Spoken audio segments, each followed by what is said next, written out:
লোহাগড়া পৌর যুবদল নেতা সোহেল রানা লাক্সমির উদ্যোগে দুস্থ পথচারী রোগীদের মাঝে ইফতার সামগ্রী বিতরণ। মোহাম্মদ আজিজুর বিশ্বাসের পাঠানো তথ্য ও ভিডিওচিত্রে বিস্তারিত। শহীদ রাষ্ট্রপতি জিয়াউর রহমানের রুহের মাগফিরাত কামনা, বেগম খালেদা জিয়ার আশু রোগমুক্তি ও জননেতা তারেক রহমানের দীর্ঘ আয়ু কামনায় লোহাগড়ায় ইফতার সামগ্রী বিতরণ করা হয়েছে।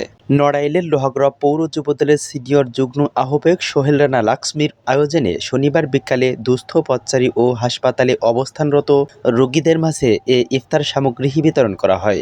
এ সময় উপস্থিত ছিলেন উপজেলা স্বাস্থ্য ও পরিবার পরিকল্পনা কর্মকর্তা ডাক্তার আবুল হাসনাত পিন্টু, লোহাগড়া পৌর বিএনপির সাংগঠনিক সম্পাদক সাইফুল্লাহ মামুন, জেলা বিএনপির সাবেক নেতা কাজী মুরাদ হোসেন, উপজেলা শ্রমিক দলের আহ্বায়ক মোহাম্মদ আক্তার হোসেন, পৌর যুবদলের যুগ্ম আহ্বায়ক মোহাম্মদ সাইফুল ইসলাম, জেলা স্বেচ্ছাসেবক দলের সদস্য আশিকুর রহমান স্বপন, ঢাকা কলেজ ছাত্রদলের সাবেক ভারপ্রাপ্ত সভাপতি এইচ.এম. রাশেদ, লোহাগড়া উপজেলা ছাত্রদলের সভাপতি গিয়াসউদ্দিন জুয়েল, ছাত্রদল নেতা সাকিব রেজা প্রমুখ।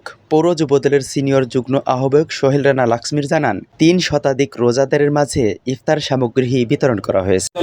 সংগ্রামী সভাপতি আক্তার ভাই আমাদের মাঝে উপস্থিত আছে, লোহাগড়া পৌর যুবদলের যুগ্ম আহ্বায়ক সাইফুল, ছাত্রনেতা শরীফুল, সাকিব বক্তব্যের মধ্যে বলতেছি। এরপরে আপনাদের সামনে বক্তব্য রাখবেন আক্তার ভাই, খুবই সম্মানিত ভাই।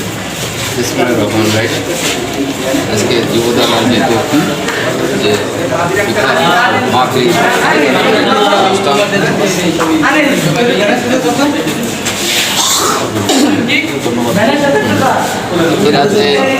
এরা যে উদ্যোগটা নিয়েছে, উদ্যোগকে আমি ধন্যবাদ জ্ঞাপন করে আমি আমার বক্তব্য দেওয়ার জন্য। আমি বিগত দিনগুলো 17 বছর যখন আমাদের এই স্যার হাসিনা অত্যাচার নির্যাতন জুলুমের মাঝে আমি দেখেছি, এই লোহাগড়া পৌর ছাত্রদলকে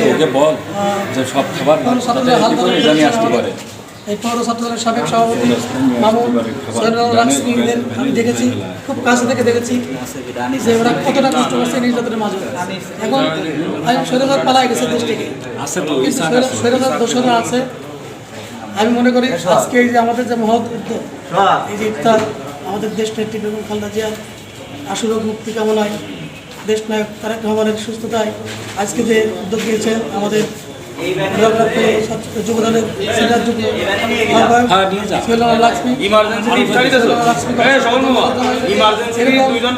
আমাদের সামনে নির্বাচন, আমরা মানুষের পাশে যদি দাঁড়াতে পারি, মানুষ আমাদের উপরে আস্থা রাখেন, আমরা সেই চেষ্টা করব। এবং আমি মনে করি যে এই লোহাগড়া আগামী দিনে এরাই হাল ধরবে, যুবদলের নেতৃত্ব হাল ধরবে এবং যুবদলকে আলোকিত করবে, শক্তিশালী করবে। ইমাম হাসান, ই টেলিভিশন।